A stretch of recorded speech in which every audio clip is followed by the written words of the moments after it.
Hi friends, कसे आहात सगळे? स्टडी करताय ना? आय होप सगळे करत असाल. आपल्याकडे भरपूर वेळ आहे, त्याचा योग्य वापर करा. मॅक्झिमम क्वेश्चन सॉल्व करा, प्रॅक्टिस करा. तुम्हाला काही क्वेरीज डिफिकल्टीज असतील तर मला व्हॉट्सअपला सेंड करा. तुमच्या सगळ्यांच्या डिफिकल्टीज सॉल्व केल्या जातील. आपण करंट इलेक्ट्रिसिटी टॉपिक डिस्कस करतोय. In last video we learn about the Kirchhoff's current law and Kirchhoff's voltage law. Now in this video we will see how these laws can be applied to different applications. So in today's lecture we are going to discuss about the Wheatstone's bridge. What is Wheatstone bridge? It is a electrical network of 4 resistors, and this network is mainly used to find the unknown resistance of any electrical component like wire, resistor. कुठल्याही एखाद्या वायरचा आपल्याला resistance find out करायचा असेल जो माहित नाही, तर त्या वायरचा रेजिस्टन्स आपण या ब्रिजचा यूज करून, व्हीटस्टोन्स ब्रिजचा यूज करून आपण त्या वायरचा रेजिस्टन्स जो अननोन आहे फाइंड आउट करू शकतोय. Wheatstone bridge is formed when 4 resistors are connected in quadrilateral form. जर आपण 4 resistors, suppose these are the 4 resistors P, Q, R and S, and these 4 resistors are connected in the form of a quadrilateral. The diagonally 2 opposite points, say A and C, across these 2 points I connect here a battery of EMF E, and the remaining 2 diagonally opposite points B and D, in between these 2 points I connect here a galvanometer of resistance G. Galvanometer is similar to ammeter. Galvanometer measures the small current. कितीही small current असला तर हा लगेच आपल्याला deflection दाखवतो. Current measure करायचं हे एक डिव्हाइस आहे, वेगळं काही नाहीये. So galvanometer is connected in between these 2 points B and D, and now our Wheatstone bridge is formed. याला आपण काय म्हणणार आहे? Wheatstone bridge म्हणणार आहे. मग काय आहे यामध्ये? 4 रेजिस्टर कनेक्ट केलेत क्वाड्रिलॅटरल फॉर्म मध्ये, 2 डायगोनली अपोजिट वायरच्या मध्ये सेल कनेक्ट केलाय, आणि राहिलेल्या 2 टर्मिनलच्या मध्ये बी आणि डी आपण काय कनेक्ट केलाय? गॅल्व्हॅनोमीटर. आणि आपला व्हीटस्टोन ब्रिज हा तयार झाला. मग मी आता सांगितलं की this bridge is used to find the unknown resistance. मग कसं यूज केलं जातं? तर यातले जे 4 रेजिस्टर्स आहेत, यातले कोणतेही 3 resistors are known and 1 resistor is unknown, and we can calculate that unknown resistor. This bridge is balanced. याची एक बॅलन्सिंग कंडिशन आहे. आपण ह्या ब्रिजला बॅलन्स आहे असं म्हणतो. मग कधी म्हणायचं या ब्रिजला बॅलन्स्ड आहे? याच्यात 3 कंडिशन्स आहेत.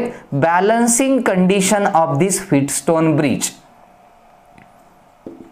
बॅलन्सिंग कंडिशन टेक्स्टबुक मध्ये किंवा कुठल्याही बुक मध्ये एकच दिली जाते, पण ऍक्च्युअल मध्ये हे ब्रिज बॅलन्स आहे हे आपल्याला 3 वेगवेगळ्या कन्सेप्ट वरून सांगता येतं. First, the main balancing condition of this bridge is if the ratio of resistors P and Q is equal to the ratio R upon S. If the ratio P by Q, या 2 रेजिस्टरचा ratio P by Q हा जर equal असेल कुणाला? R आणि S या रेशोला. if these 2 ratios are equal, then we say this bridge is balanced. हे bridge balanced आहे असं आपण म्हणतो जर हे 2 रेशो कसे असतील? इक्वल असतील. दुसरी कंडिशन आहे, if the electric potential at point b, say phi b, is equal to the electric potential at point D. म्हणजे फी बी आणि फी डी ह्या 2 पॉइंटचं पोटेन्शियल जर कसं असेल? सेम असेल, तरीही आपण म्हणणार आहे की हे ब्रिज काय आहे? बॅलन्स आहे. आणि तिसरी कंडिशन याच्यावरून सांगू शकतोय आपण, जर बी आणि डी पॉइंटचं पोटेन्शियल सेम असेल, then potential difference between these 2 points is 0 and no current is flow through this galvanometer. हा गॅल्व्हॅनोमीटर कुठला? गॅल्व्हॅनोमीटर मधून कोणताही करंट फ्लो होणार नाही. का? बी आणि डी पॉइंटचं पोटेन्शियल सेमच आहे. करंट कधी फ्लो होतो? When there is a potential difference. इथं पोटेन्शियल मध्ये डिफरन्स नसल्यामुळं हा गॅल्व्हॅनोमीटर मधून पास होणारा जो करंट आहे, say IG, this IG current is 0, and when the IG current is 0, then we say this bridge is balanced. म्हणजे हे ब्रिज बॅलन्स आहे असं आपण कधी म्हणू शकतोय, यातली कोणतीही एक कंडिशन असेल तर. म्हणजे हे ब्रिज बॅलन्स्ड आहे हे न्यूमरिकल मध्ये कसं ओळखायचं, याच्या कंडिशन्स मी तर सांगितलेत. पहिली कंडिशन आहे, हे दोन रेशो जर रेजिस्टरचे इक्वल असतील तर ब्रिज बॅलन्स आहे असं म्हणतो आपण. जर ब्रिज बॅलन्स असेल तर बी आणि डी पॉइंटचं पोटेन्शियल सेम असतं, आणि जर इथलं पोटेन्शियल सेम असेल तर current passing through this galvanometer is 0.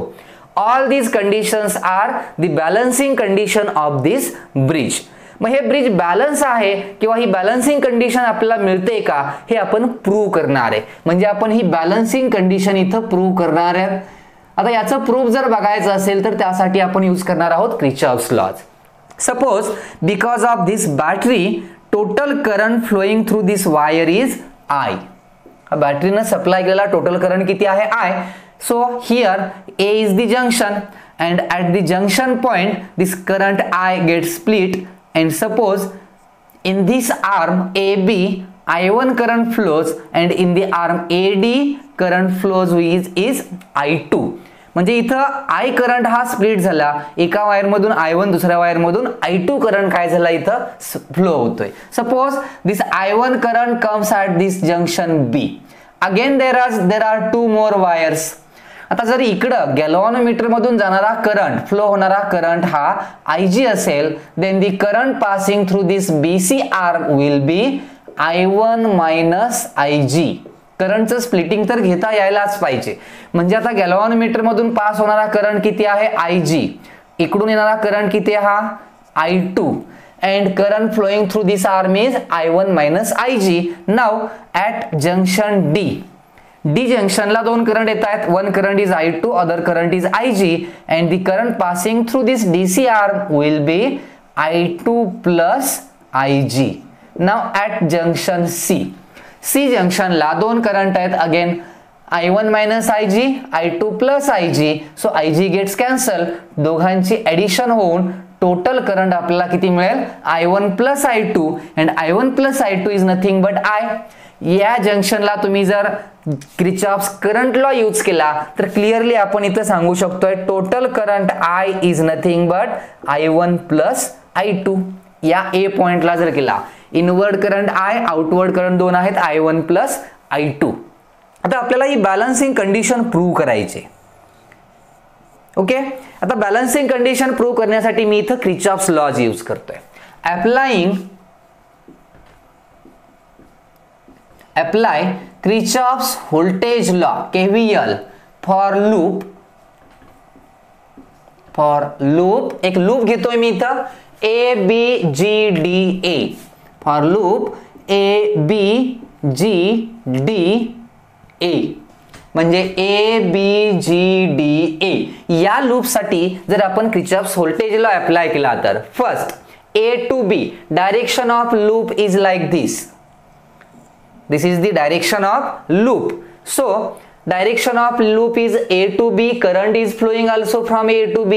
And if the direction of loop and current is same, then the potential difference across this resistor is taken negative. So minus, and what is potential difference? IR. R means resistor. Resistance is P. Current is I1. So IR we can write this as I1P. Potential difference is negative because the direction is same. Now B to D pass होताना हे bridge balance आहे असं आपण already consider केलंय. आपण काय consider केलंय की this bridge is a balanced bridge. हे बॅलन्स्ड ब्रिज आहे, and if the bridge is balanced then current flowing through the galvanometer is 0. जर ब्रिज बॅलन्स असेल तर गॅल्व्हॅनोमीटर मधून पास होणारा करंट किती असतो 0 असतो. And if this current is 0 then potential difference across this galvanometer is also 0. मग याला मायनस लिहा किंवा प्लस लिहा, तो पोटेन्शियल डिफरन्स किती मिळणार आहे आपल्याला इथला 0 मिळणार आहे बिकॉज दिस करंट इज 0. किंवा आपण याला असंही म्हणू शकतो इथला पोटेन्शियल डिफरन्स ऍक्च्युअली किती आला असता minus current into resistance. Potential difference या गॅल्व्हॅनोमीटरच्या अक्रॉस, यालाही रेजिस्टन्स आहे किती G. मग रेजिस्टन्स आहे म्हटलं की potential difference, direction is same, so it will B minus but IG is 0. पुढे 0 घेता येईल त्याला आपल्याला. नाव फ्रॉम D to A आपला लूप कसा येणार आहे D2A. Here the direction of loop and current is opposite, so potential difference is positive and here the potential difference is I2R. Potential difference is what? It is I2R. This equal to 0.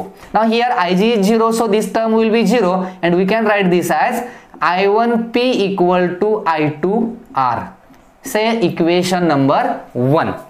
Now again apply Kirchhoff's voltage law KVL for loop. दूसरा loop घेतोय मी B C D G B. कोणता loop घेतलाय बघा, B C D G B. इकडचा हा right साइडचा triangle. If you use the Kirchhoff's law for this loop, B to C लूपची डायरेक्शन आणि करंटची direction of loop is like this. Okay, and here the direction of loop and current is same, so potential difference is negative. Potential difference is IR. Here I is I1 minus Ig and resistance is Q. Then from C to D direction is now opposite, then the potential difference is positive. Potential difference is positive means IR, current is I2 plus Ig and resistance is S. Now if we go from D to B, direction is opposite, potential difference is Ig into G, total equal to 0. Now here divide separately, minus I1Q plus IGQ plus I2S plus IGS plus IG into G. But this bridge is balanced, आपण आधीच आहे असं म्हटलंय, and Ig is 0, so here Ig terms becomes 0. आणि या सगळ्या Ig terms जर 0 झाल्या असतील, काय झालं बघा, I2S IGS, या तिन्ही Ig च्या टर्म्स आहेत त्या 0 होतील and the equation will be I1Q equal to I2S. Say equation number 2. Now taking the ratio, dividing equation 1 by 2. Dividing equation 1 by 2. We get equation 1 by 2 divide केलं तर I1P divided by I1Q equal to I2R divided by I2S. Here I1 and I2 get cancelled and we get a ratio P by Q equal to R by S. And this is our balancing condition. म्हणजे आपण जर मानलं होतं आधी की हे bridge balanced आहे असं कंडिशन मध्ये घेतलं आणि ब्रिज बॅलन्स असेल तर आपल्याला हा रेशो ही मिळाला by applying the Kirchhoff's law. So this bridge is said to be balanced if the ratio of these two resistance is equal to the ratio of these two resistance, P by Q equal to R by S. So we call this ratio is nothing but the balancing condition of this Wheatstone's bridge. पण मी सांगितलंय हा ratio equal असल्यावरच bridge balance असतं असं नाही. जर हा ratio equal असेल तर या दोन पॉइंटचं पोटेन्शियलही सेम असतं and current through this galvanometer is also 0. यातली कोणतीही एक कंडिशन जरी क्वेश्चन मध्ये तुम्हाला दिसली तर लगेच समजायचं this bridge is a balanced bridge. आणि जर यातल्या ह्या कंडिशन्स नसतील, सॅटिस्फाय झालेल्या नसतील, तर त्या ब्रिजला आपण बॅलन्स्ड ब्रिज म्हणणार नाहीये, मग ते अनबॅलन्स्ड ब्रिज होतं and then the current through this galvanometer is not 0. या गॅल्व्हॅनोमीटर मधून पास होणारा करंट हा 0 कधी, जर हे ब्रिज बॅलन्स्ड असेल तरच तो करंट 0 घ्यायचा. Now if we want to find the unknown resistance by using Wheatstone bridge, then the experimental arrangement of this Wheatstone bridge is known as meter bridge. जर आपल्याला Wheatstone ब्रिजचं प्रिन्सिपल यूज करून unknown resistance find out करायचा असेल practically, तर त्याची जी experimental arrangement आहे त्यालाच आपण काय म्हणणार आहे, मीटर ब्रिज. आणि हा एक्सपेरिमेंट आपल्याला प्रॅक्टिकल एक्झाम साठी 8 मार्कचा ब्रॉड एक्सपेरिमेंट आहे, त्यामुळे प्रोसिजर जी आहे याची ती व्यवस्थित तुम्ही समजून घ्या. Wheatstone bridge or this meter bridge consists of a wire of length 1 meter. Here I say AC, A आणि C पॉइंटच्या मध्ये इथं ब्ल्यू कलरची ही जी लाईन आहे, this is the wire made up of alloy material manganese or nichrome and its length is 1 meter and because of this 1 meter length wire used here, we call this setup as meter bridge. 1 metre length असलेली wire use केल्यामुळं आपण या सेटअपला काय म्हणणार आहे, metre bridge. And this wire is stretched over a metre scale. एक metre 1 metre length असलेली एक स्केल आहे आणि त्या स्केलला इथं मी काय केलंय, फिट केलंय. कशासाठी स्केल आहे, या वायरची लेंथ मेजर करण्यासाठी. Okay, now first see the experimental arrangement of this experiment. आता या एक्सपेरिमेंट मध्ये आपण जे कंपोनंट्स किंवा जे काही पॅरामीटर्स यूज करणार आहोत त्यामध्ये here these 3 are metallic strips. एक मेटालिक स्ट्रिप्स आहेत, कॉपरच्या स्ट्रिप्स असतात. and these strips are fixed on a wooden board. एका वुडन बोर्ड वरती या स्ट्रिप्स ना काय केलंय, आपण फिट केलेलं आहे. प्रॅक्टिकली म्हणजे तुम्हाला हे इन्स्ट्रुमेंट बघायला मिळेल, त्यामुळं थोडं इमॅजिनरी मी सांगतो इथं की ऍक्च्युअल मध्ये काय काय आपण घेतोय इथं. So these 3 are the metallic strips fixed on a wooden board and there are 2 gaps in between these strips. या स्ट्रिप्सच्या मध्ये 2 गॅप्स आहेत. This is our left gap and this is the right gap. 2 gap आहेत ज्यांना नावही दिलेत मी इथं आणि हे नाव आपल्याला यूज करायची आहेत. one is left gap and other is right gap. Now in between point A and C I connect here cell of battery of EMF E key and rheostat in series. Rheostat is the variable resistor. Rheostat म्हणजे काय असतो, हा एक variable ज्याची रेजिस्टन्सची value आपल्याला काय करता येते, चेंज करता येते. Now again I connect here, this is suppose this is the point B. हा एक आपला पॉइंट आहे कोणता, B. And I connect here a wire and at the end of this wire I connect the one terminal of the galvanometer. Galvanometer practically ज्यावेळी तुम्ही observe करता त्यावेळी तो असा असतो. galvanometer looks like this. It has a needle and initially the needle of this galvanometer at the midpoint of this scale. आणि या midpoint लाच इथं 0 दी स्केल असतं. इकडं स्केल आहे, या साइडला स्केल आहे, दोन्ही साइडला याच्या काय आहे, स्केल आहे. इनिशियली रीडिंग 0 आहे पण 0 कुठं असतो, सेंटरला. ही निडल दोन्ही साइडला डिफ्लेक्ट होऊ शकते आणि या डिव्हाइसला काय म्हणतो आपण, गॅल्व्हॅनोमीटर. इथं 2 असे कनेक्टिंग स्क्रूज आहेत. One terminal of this galvanometer is connected to this point B and other terminal of this galvanometer is connected to the jockey. जे सिंबल यूज करतो मी, जॉकी म्हणजे हा पेन सारखा एक डिव्हाइस आहे, मेटालिक कनेक्टर आहे तो. जॉकी म्हणजे जो रन करतो, रेडिओ जॉकी म्हणतो आपण. याच्या एका एंडला इथं मी वायर कनेक्ट केली जी गॅल्व्हॅनोमीटरच्या दुसऱ्या टर्मिनल पासून घेतलेली आहे. And the other end of this jockey is like A screw driver. Screw driver सारखा एक शार्प एज असतो आणि हा कनेक्टर आहे. कनेक्टर म्हणजे कुठं, बी पॉइंटला आणि ह्या वायरला कनेक्ट करण्यासाठी आपण ह्या जॉकीला काय करणार आहोत, ह्या वायरवरती टॅप करणार आहोत. And when we tap this jockey on the wire, this B point is connected to the wire and current flows through this galvanometer. हा deflection दाखवतो. Okay, so this is the galvanometer. Now we connect the resistance, unknown resistance in a left gap. I connect here in the left gap. I connect here the unknown resistor. एखादी wire ही जोडू शकता त्या वायरचा resistance जर find out करायचा असेल तर. and I connect here a resistance box. This is the resistance box. resistance box म्हणजे एक व्हेरिएबल रजिस्टर असतो ज्याच्यामध्ये तुम्ही प्रॅक्टिकली करताना बघणार आहे. एक बॉक्स असतो ज्याच्यामध्ये अशा कीज असतात आणि आपण ज्या नंबरची की ओपन करेल तेवढा रेजिस्टन्स त्या बॉक्स मध्ये येतो. याला आपण नोन रेजिस्टन्स म्हणणार आहे. This is our known resistance R. म्हणजे याची व्हॅल्यू आपल्याला माहित आहे आणि ती कितीही ठेवू शकतोय आपण, कितीही यूज करू शकतोय. So the known resistance is connected in right gap and unknown resistance is connected in left gap. And this is our experimental setup. हा आपला काय झाला, एक्सपेरिमेंटल सेटअप.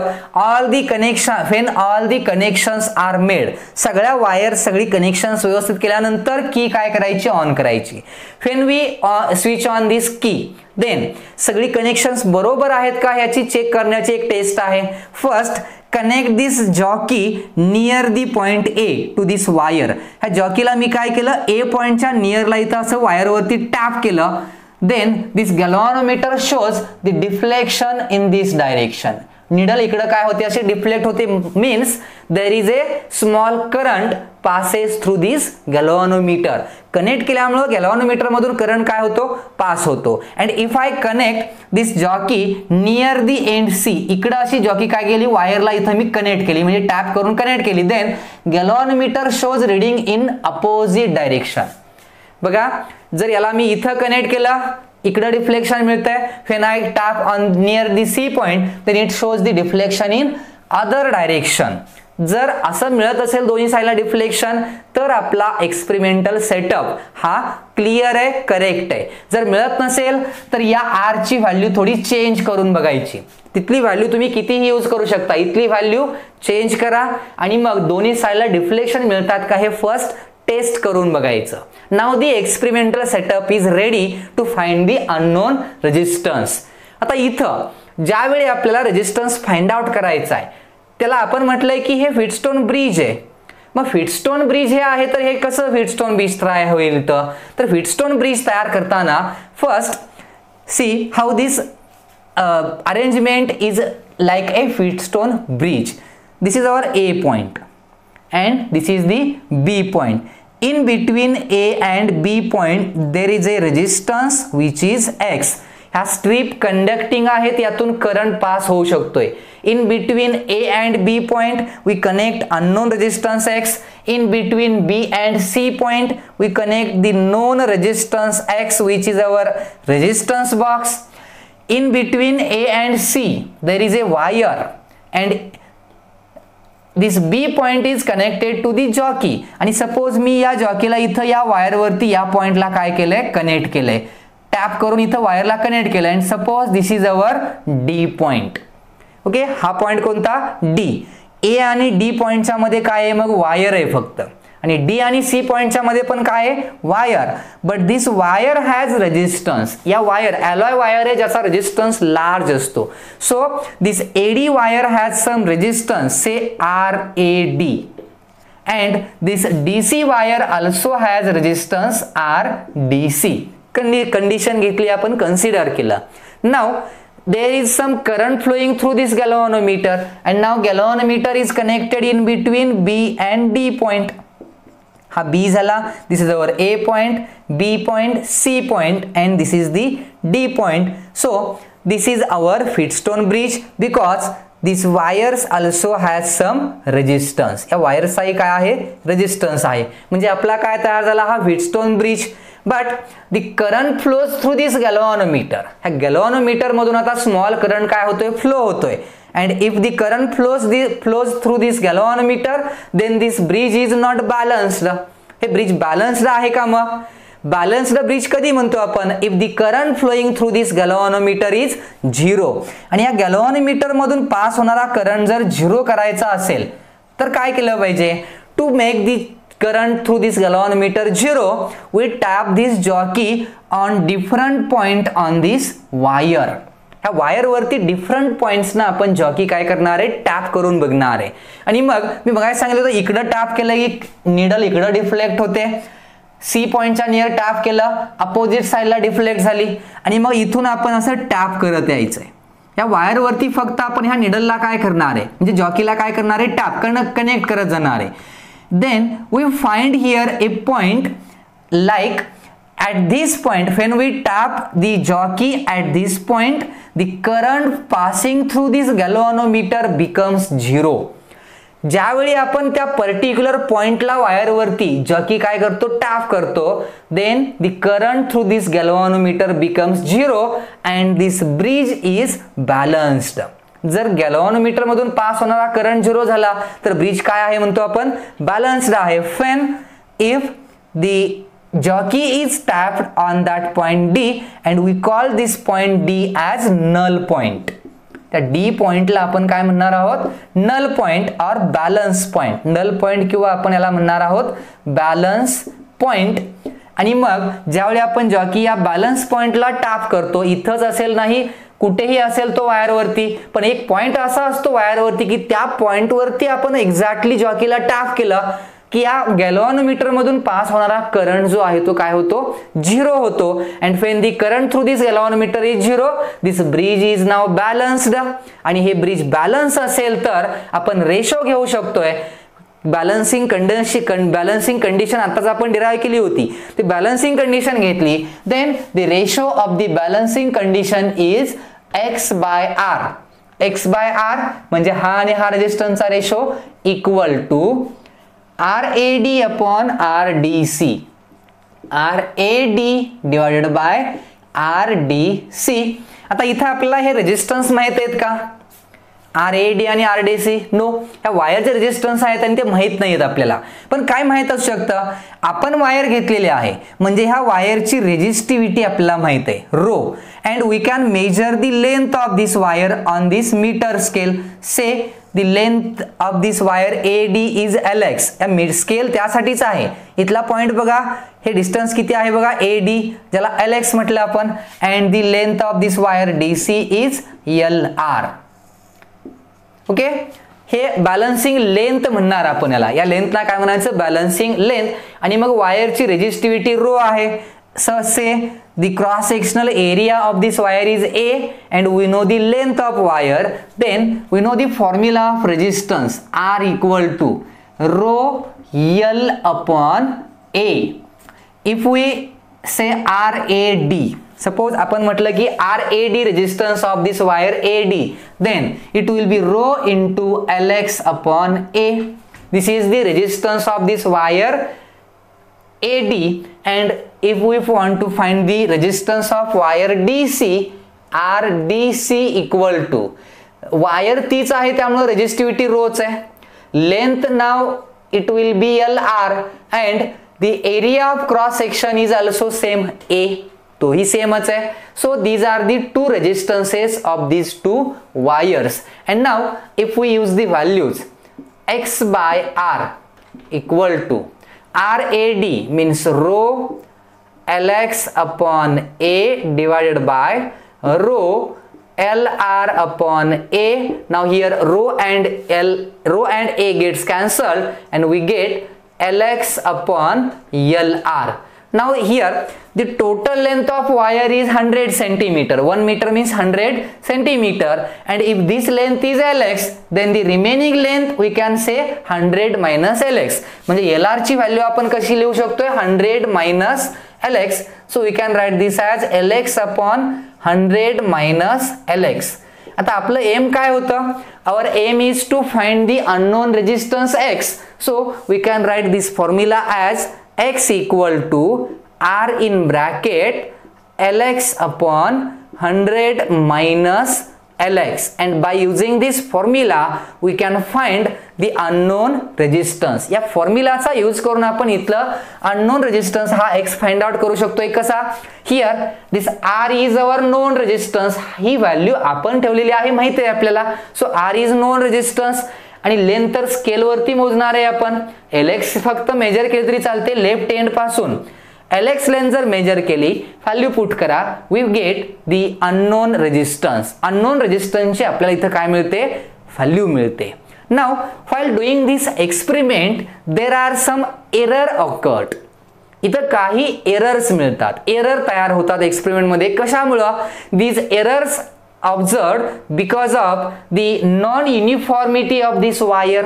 इथं जी वायर यूज केले AC wire, if this AC wire is not uniform, uniform नाही म्हणजे काय, काही ठिकाणी थिक आहे, काही ठिकाणी थिन आहे, means the area of cross section of this wire is not same at all points, then हा फॉर्म्युला घेऊ शकणार नाही आपण same, and there is some error in the measurement of the resistance. Now second error is occurred because of the contact resistance developed at these 2 points A and C. A आणि C पॉइंटला number of wires आहेत. इथं already ती strip आहे, तिथं आपण ही wire connect करणार, बॅटरीची wire एकत्र अशा एकाच स्क्रूला आपण अशा भरपूर वायर कंबाईन केल्यामुळं इथे एक कॉन्टॅक्ट रेजिस्टन्स तयार होतो. तसा सेम C पॉइंटला, आणि हा कॉन्टॅक्ट रेजिस्टन्स आपण इथं कुठं कन्सिडर केलेला नाही, त्यामुळे ही एरर येतो. आणि मग हा आणि तिसरा एरर एक मिळतो तो प्रॅक्टिकली जर विचार केला तर बघा, वायर 1 मीटरचे, पण वायर इथं एंड झाली का आपली वायर, तर आपण इथपर्यंत कनेक्ट केले म्हणजे ही थोडं एक्स्ट्राची वायर आहे इथं, आणि इथं ही थोडी काय आहे एंड पॉइंट्स ना एक्स्ट्राची वायर, म्हणजे wire is not exactly of 100 centimetre. Wire exactly 100 centimetre नसल्यामुळे ही इथं काय येतो थोडा एरर येतो. And to avoid this error, we have to take some precautions. काय precautions घेणार? First, use a uniform wire. Wire uniform use करा. To avoid the contact resistance effect, interchange the position of X and R. First, आहे असा सेटअपला आपण use केला, unknown resistance find out केला. Next, exchange the value of these two resistors. R connect करा left gap मध्ये, X connect करा right gap मध्ये, आणि हा एक्सपेरिमेंट रिपीट करा परत आहे असा. X व्हॅल्यू फाइंड आउट करा आणि दोन व्हॅल्यूंचा मीन घ्या, यातला एरर आहे तो काय होतो कमी होतो. म्हणजे इथं आपल्याला एरर्स कमीही करता येतात. त्यानंतर नल पॉइंट जो आपण फाइंड आउट करतो हा डी पॉइंट वायर वरती, तो डी पॉइंट हा सेंट्रल म्हणजे इथं सेंटरच्या नियर मिळावा. नियर म्हणजे कुठं, तर 1/3 तरी ऍटलिस्ट असावा. 33 सेंटीमीटर टू 66 सेंटीमीटर या रेंज मध्ये जर नल पॉइंट मिळाला तर हा एरर जो आहे एक्सपेरिमेंट मधला म्हणजे या अननोन रेजिस्टन्सच्या व्हॅल्यू मधला तो कमी होतो. आणि मग नल पॉइंट या दोन व्हॅल्यूच्या मध्ये म्हणजे जास्त ए कडे नसावा किंवा नल पॉइंट कुठे नसावा सी कडे, आणि मध्ये कसा मिळवता येईल by using this value of non resistance. याची व्हॅल्यू अशी सिलेक्ट करा की नल पॉइंट हा आपल्याला या रेंज मध्ये मिळेल. त्यामुळे हे एरर्स जे आहेत ते इथले एरर्स काय होतात कमी होतात. So this is our experimental method to find the unknown resistance and we called it as metre bridge. हे सगळं आपण प्रॅक्टिकल मध्ये हा सेम एक्सपेरिमेंट करणार आहोत, त्यासाठी प्रोसिजर व्यवस्थित लक्षात ठेवा, लिहून घ्या. Now see, let's see some numericals based on the concept Wheatstone bridge or meter bridge. The example is with a certain resistance in left gap of a meter bridge. The null point is obtained when a resistance of 10 ohm is taken out from the resistance box. On increasing the resistance from the resistance box by 12.5 ohm, the balance point shifts by 20 centimeter to the left end. Find unknown resistance. Metre bridge वरती question आहे. Suppose this is our metre bridge. Short मध्ये मी फक्त एक diagram draw करतोय. ही आपली wire A C, हा B point, left gap right gap. Now here with a certain resistance in left gap किती आहे ते माहित नाही, एक्स म्हणूया आपण याला. So our unknown resistance is x of a meter bridge. The null point is obtained. आपण null point हा गॅल्व्हॅनोमीटर आणि इथं जॉकी टॅप करून आपण काय फाइंड आउट करतो null point D. Null point is obtained when a resistance of 10 ohm is taken out of the resistance box. इथं जो रेजिस्टन्स असतो नोन त्याला म्हणतो आपण रेजिस्टन्स बॉक्स, आणि इथली व्हॅल्यू किती आहे 10 ohm. So resistance in right gap is 10 ohm. On increasing the resistance from the resistance box by 12.5 ohm. अगोदर ही पहिली कंडिशन आहे. Here resistance in left gap is X, resistance in right gap is 10 ohm, and suppose the null point is obtained at a length Lx. याला काय म्हणतो आपण Lx, आणि या लेंथला आपण 100 minus Lx असं लिहू शकतो कारण टोटल लेंथ वायरची किती 1 metre. Now this bridge is balanced, so we can write this as x by 10 by using the balancing condition. X by 10 equal to Lx upon 100 minus Lx. if first condition is. So this is our equation number 1. Now on increasing the resistance from the resistance box म्हणजे इथला resistance by 12.5 म्हणजे इथला resistance आपण 12.5 न increase केलाय, म्हणजे आता new resistance किती, it will be 22.5 ohm. Now the balance point shifts by 20 centimetre to the left end. Balance point जो आहे जर इथला रेजिस्टन्स जो आधी 10 होता तो किती केला 22.5 केला, तर बॅलन्स पॉइंट शिफ्ट होतोय कोणत्या एंड कडे लेफ्ट एंड कडे, किती ना 20 सेंटीमीटर ना. मग आता इथं 22.5 असेल तर नवीन बॅलन्सिंग लेंथ इथली काय असणार आहे, the new balancing length will be Lx minus 20. इकडं 20 सेंटीमीटर आलाय म्हणजे Lx कमी झाले किती ना 20 ना. म्हणजे new length will be Lx minus 20. So here on this side it will be Lx minus 20 minus 100 minus Lx minus 20 या टाइप मध्ये. and now the new balancing condition is x by 22.5 equal to Lx means Lx minus 20, this is the new balancing length, upon 100 minus Lx minus 20. आता आहे या diagram मध्ये जर आपण ratio घेतला, ratio म्हणजे काय तर इक्वेशन 1 आणि याला इक्वेशन 2 म्हणा, and taking the ratio of these two equations, equation 1 ला 2 ने जर डिवाइड केलं x कॅन्सल होईल आणि आपल्याला जो रेशो मिळेल तो असा असेल 22.5 डिवाइडेड बाय 10 हा ratio equal to Lx divided by 100 minus Lx into याला यानं डिवाइड केलं तर हे वरती जाईल 100 minus Lx plus 20 divided by Lx minus 20 हा रेशो मिळेल आपल्याला. या रेशो मध्ये या इक्वेशन मध्ये एकच अननोन पॅरामीटर आहे Lx आणि तुम्ही जर याला सॉल्व केलं तर याला सॉल्व केल्यानंतर आपल्याला Lx ची व्हॅल्यू इथं मिळते 60 सेंटीमीटर. Lx 60 सेंटीमीटर मिळालं. and if we know the Lx, use this Lx value in equation 1, then we can write this equation 1 as x by 10 equal to 60 divided by 100 minus Lx म्हणजे 100 minus 60 40, or this is 3 by 2. On solving we get this value of that x, it will be x ची value काय येईल बघा 10 30 by 2 15 ohm. So the unknown resistance is 15 ohm and this is our answer of this example. Now see the next example, example number 2. A battery of internal resistance 4 ohm is connected to the network of resistances as shown in figure. What must be the value of R so that maximum power is delivered to this network, and what is that maximum power? अगोदर हे maximum power ची condition लक्षात ठेवा. Combination of cell, grouping of series parallel combination of cells हे जे article आपण 11 मध्ये discuss केलं होतं त्यामध्ये मॅक्झिमम पॉवर थेरम सांगितला होता आम्ही. एखाद्या सर्किटला बॅटरीनं डिलिव्हर केलेली जी पॉवर आहे ती मॅक्झिमम कधी असते? The power delivered will be maximum when the internal resistance of cell is equal to the external resistance of that circuit. ही कंडिशन असेल तरच पॉवर डिलिव्हर्ड काय असते? मॅक्झिमम असते. मॅक्झिमम पॉवर थेरम म्हणतो आपण याला, हा लक्षात ठेवा फक्त. Now here see the diagram. Here this resistance is the internal resistance of this battery, त्यामुळे हा साइडला ठेवा, आधी लक्षात ठेवा स्मॉल r आहे. Now suppose the current passing through this battery is I. Now here these two resistances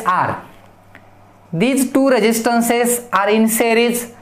Again these two resistances are in series. So this R plus R plus R, 2R 2R. So we can redraw. Let's redraw this circuit. This circuit can be drawn like this.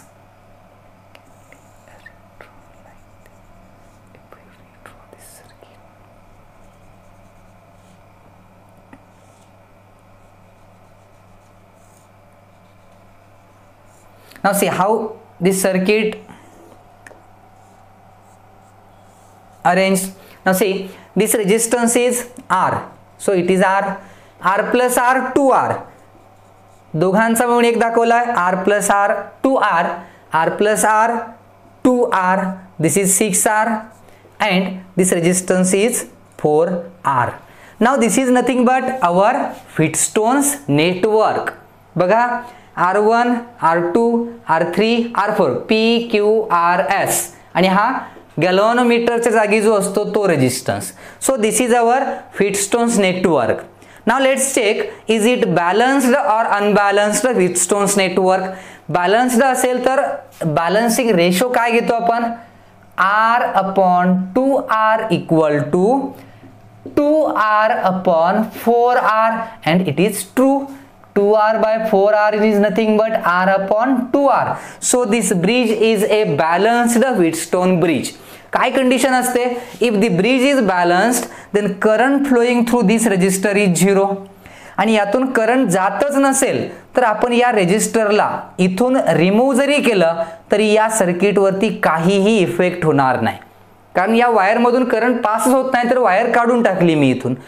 आता remaining circuit बघा. Now these two resistors are in series, these two are in series, so R plus 2R 3R and 2R plus 4R 6R, and now these two branches are in parallel, so we can write this as effective resistance of the network R will be parallel combination. Direct असं लिहिता येतं 3R into 6R divided by 3R plus 6R, so it will be 18R upon 9R, or we can write it as 2R.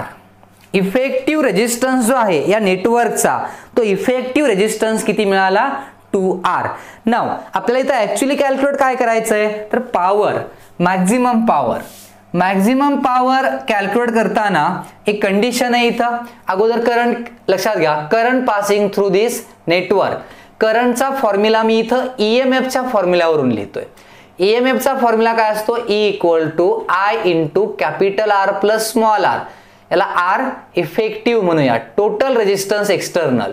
So current I will be E divided by R effective plus small r.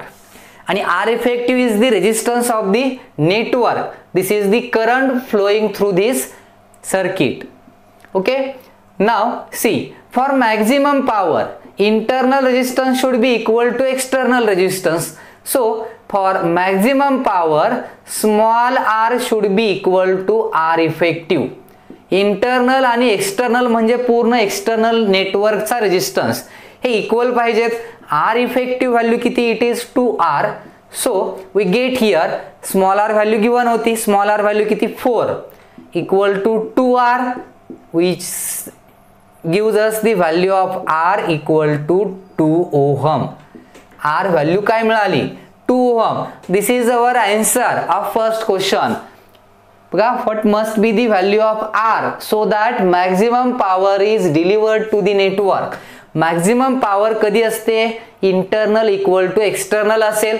External म्हणजे कोणता? आपला effective सर्किटचा resistance. आणि त्यावरून answer मिळालं R, the value of R should be 2 ohm. So the power delivered in network is maximum. आणि maximum power calculate करायची असेल तर फॉर्म्युला काय?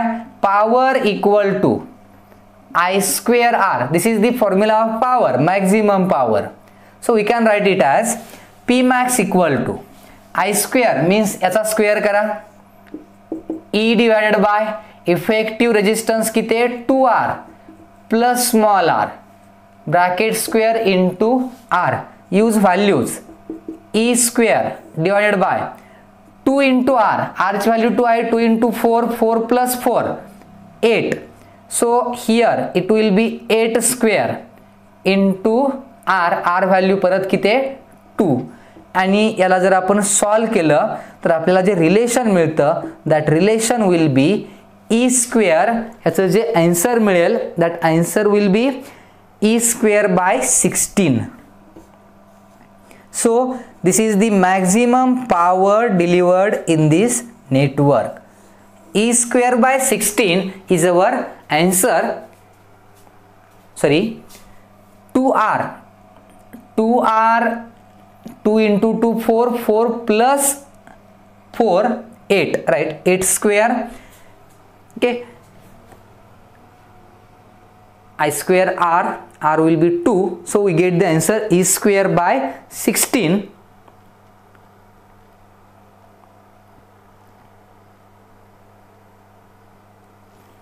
सॉरी, काहीतरी चुकलेलं इथं. I square R इफेक्टिव्ह घ्यायला पाहिजे. हा, मॅक्झिमम पॉवर कॅल्क्युलेट करायची असेल तर I square R, R is the resistance of the network. नेटवर्कचा हा रेजिस्टन्स घ्यायचा होता आणि नेटवर्कचा रेजिस्टन्स म्हणजे कोणता तर R effective and R effective is 2R. R effective किती आहे 2R. So it will B 2 into 2. So it will be 4 and 4 by 64, 1 by 16. Now the answer is correct. Now this is the maximum power delivered in the network. Now see the third question. P, Q, R and S are the resistances taken in cyclic order in a Wheatstone's bridge network. P and Q are the ratio coils. S is unknown and R is given 10 ohm. A balance is obtained when R is shunted with a resistance of 190 ohm. Shunted याचा अर्थ parallel. लक्षात ठेवा, shunt means parallel. When P and Q are interchanged, the balance is restored by changing the shunt resistance to 265 ohm. Find S and the ratio P by Q. Here 4 resistors are used to form the Wheatstone bridge. 4 resistors are connected in cyclic order. इथे लक्षात ठेवा, Wheatstone bridge मध्ये दिलेले resistance जर cyclic order मध्ये आहेत असा word आला, then the cyclic order is like this. This is the cyclic order. म्हणजे कनेक्ट कसे करायचे बघा. First resistance is P, second resistance is Q, third resistance is R and fourth resistance is S. This is the cyclic order. Keep this in mind. Now P and Q are the ratio coils. P आणि Q हे ratio जो घ्यायचा आहे आपल्याला, ह्या ratio मधल्या त्या दोन रेजिस्टन्सच्या व्हॅल्यू आहेत. Okay, P and Q are the ratio coils. S is unknown. S ची व्हॅल्यू माहित नाही and R is given. The value of this R is 10 ohm. A balance is obtained म्हणजे ह्या ब्रिजला आपण बॅलन्स केलंय काय करून. when R is shunted with a resistance of 190 ohm. याचा अर्थ हे ब्रिज बॅलन्स झाले पण कधी. when a parallel resistance is connected across this R. shunted means parallel resistance. Shunt केलंय, R ला शंट केलं, याचा अर्थ R ला एक पॅरलल रेजिस्टन्स कनेक्ट केला and it's value is 190 ohm. याचा अर्थ असा आहे की R ला जर एक रेजिस्टन्स पॅरलल कनेक्ट केला तर हे ब्रिज काय होतंय, बॅलन्स होतंय. आता असं समजूया आपण की या दोघांचं पॅरलल कॉम्बिनेशन जे आहे ते पॅरलल कॉम्बिनेशन आहे R1. Now what is R1? R1 value काय असेल मग. The value of R1 will be the parallel combination of these two resistors. So R is 10 ohm. So you can write this as R1 equal to 10 into 190 divided by 10 plus 190. So it will be 1900 divided by 200. So it will be R1 equal to 19 by 2 ohm. ह्या दोघांचा मिळून किती 19 by 2 ohm. आणि मग आता हे bridge काय झालंय, बॅलन्स झालंय.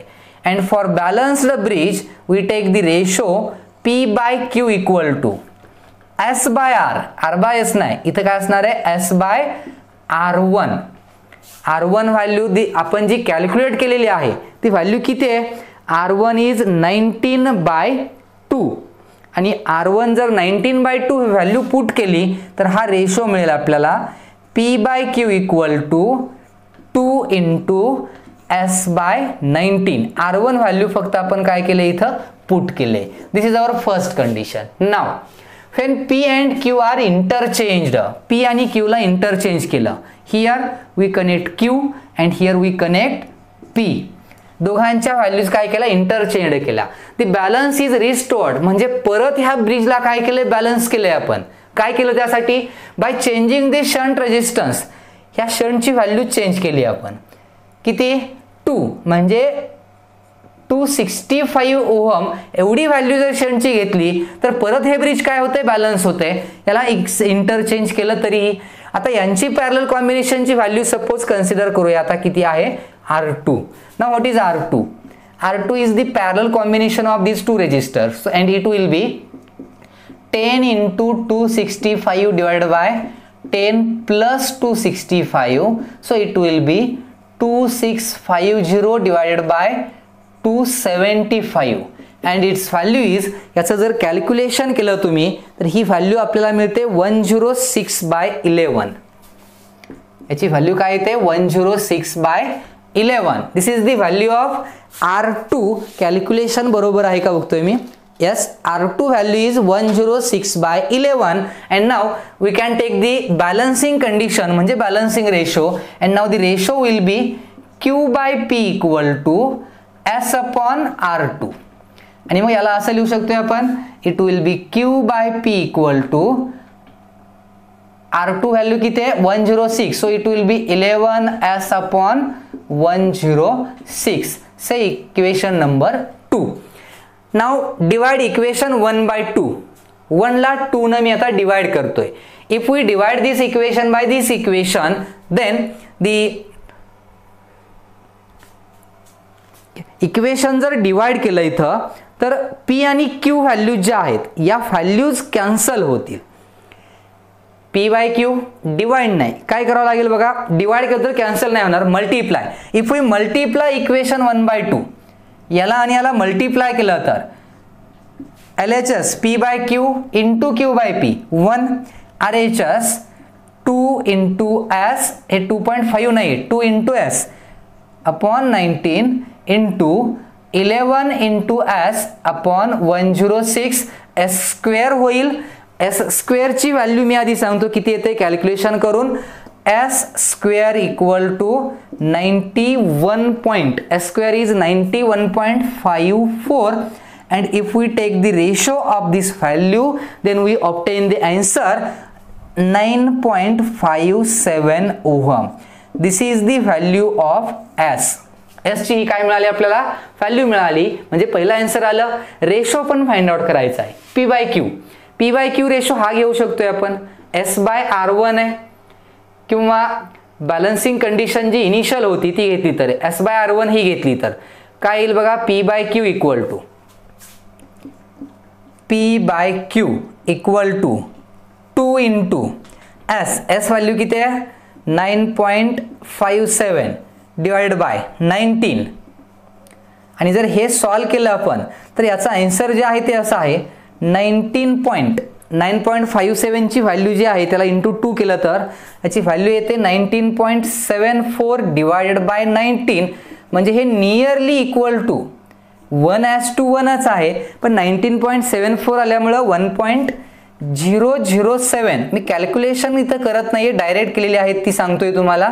हे 1/1 रेशो लिहिला तरी चालेल. 1:1 P/Q हा रेशो मिळतो and we get the answer of this question. Now these are some examples based on the concept. Solve more example तुम्ही सॉल्व करा, प्रॅक्टिस करा. जास्तीत जास्त क्वेश्चन जर तुम्ही सॉल्व केले तर याचा फायदा होईल. हा सिंपल आणि सिम्पलेस्ट पार्ट आहे करंट इलेक्ट्रिसिटी मधला. याच्यावरचे एक्झाम्पल्स खूप सिंपल आहेत, तुम्हाला लगेच सॉल्वही होतील.